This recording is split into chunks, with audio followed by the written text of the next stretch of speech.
19 না 20 তারিখ বাংলাদেশের শিল্পী সমিতির নির্বাচন হয়। এর আগের প্যানেলে আই থিঙ্ক শিল্পী সমিতির সাধারণ সম্পাদক প্লাস সভাপতি হিসেবে ছিলেন নিপুণ আক্তার এবং ইলিয়াস কাঞ্চন। বাট এবার আই থিঙ্ক দেখলাম এই পুরো প্যানেলটাই চেঞ্জ, নতুন সভাপতি, নতুন সাধারণ সম্পাদক আমাদের মিশা সওদাগর এবং ডিপজল। এইটা দেখার পর আমার কেন জানি মনে হচ্ছিল যে প্রবাবলি কিছু প্রবলেম ক্রিয়েট হতে পারে। দেখেন, এটা আমার একান্তই পার্সোনাল ওপিনিয়ন, এরকমটা হতেও পারে, আবার এর থেকে বেটার কিছু হতে পারে। প্রথমত শিল্পী সমিতির আমাদের বাংলাদেশে চলচ্চিত্র উন্নয়নের জন্য যে শিল্পী সমিতির 2 বছর না 3 বছর পর পর একটা করে নির্বাচন হয়, এর আগের বছরে শিল্পী সমিতি নিয়ে যে নাটক, যে সিনেমা হয়ে গেছে, বলতে পারেন যাদেরকে কেউ কোনোদিন চিনতও না তাদেরকে কিন্তু চেনা শুরু করে এই শিল্পী সমিতির নির্বাচনের পর থেকে। কাজ নেই, সিনেমা নেই, আছে শুধু শিল্পী সমিতি নির্বাচন নিয়ে। যদিও এই নির্বাচন থেকে, এই শিল্পী সমিতি থেকে কি উপকার হয়, কি আসে সেটা তো জানি না। আমার কেন জানি মনে হচ্ছে প্রবাবলি এটা হতে পারে যে এখন যে সাধারণ সম্পাদক বা সভাপতি, এদের কারণে দেখেন এদের দ্বারা ভালো কিছু হতে পারে, অনেক চেঞ্জ হতে পারে, ভালো সিনেমা হতে পারে। বাট প্রবাবলি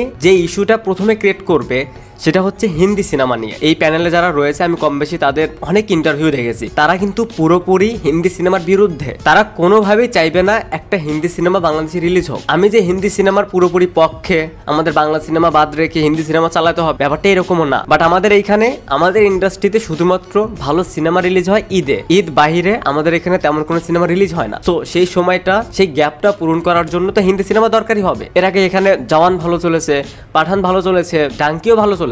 নেক্সট আরো কিছু হিন্দি মুভি বাংলাদেশে আসার সম্ভাবনা ছিল, এখনো আছে। বাট আমার কাছে কেন জানি মনে হচ্ছে যে প্রথমে আমাদের এইখানে এখন যে প্যানেল, তাদের কারণে হিন্দি সিনেমা হয়তো বা আর কখনো রিলিজ হবে না। এখন পর্যন্ত আমাদের এখানে 3টা না 4টা হিন্দি সিনেমা অলরেডি রিলিজ হয়ে গেছে, প্রত্যেকটা সিনেমাই খুব ভালো ব্যবসা করেছে। এর সাথে আমি এটা দেখি না যে সেই হিন্দি সিনেমার জন্য আমাদের বাংলা সিনেমার কোনো ক্ষতি হয়েছে। এখন হয়তো এক্সাম্পল হিসেবে কিছু সিনেমার নাম বলবেন যে এই সিনেমাগুলোর কারণে সিনেমার পোস্টপোন করতে হয়েছে, সিনেমাটা ভালো যায়নি। ভাই, সিনেমাতে যদি মেরিট না থাকে, আপনার যদি একটা অডিয়েন্স না থাকে, কন্টেন্ট যদি ভালো না হয়, আপনাকে 100 কেন 500 সিনেমা হল দিলেও সেই সিনেমা চালাতে পারবেন না, অডিয়েন্স সেটা একসেপ্ট করবে না। তো বানাবেন সস্তা সিনেমা, সেই সিনেমাটা কম্পিট করবেন একটা ভালো সিনেমার সাথে, শো নিয়ে কান্নাকাটি করবেন, এটা তো হবে না। ভালো সিনেমা বাঙালি অবশ্যই আগে দেখবে, এটা তো গেল প্রথম। হিন্দি সিনেমা নিয়ে যে প্রবলেম হবে এটা নেক্সট মিলিয়ে নিয়ে। এরপর আসি আরেকটা ইস্যু নিয়ে, সেটা হচ্ছে অনন্যা মামুনের দরদ। এই সিনেমা রিলেটেডও আমি অনেক তাদের ইন্টারভিউ দেখেছি, প্লাস অনন্যা মামুনকে নিয়ে তাদের কিছু কথাও শুনেছি। এটা নিয়েও কেন জানি মনে হচ্ছে যে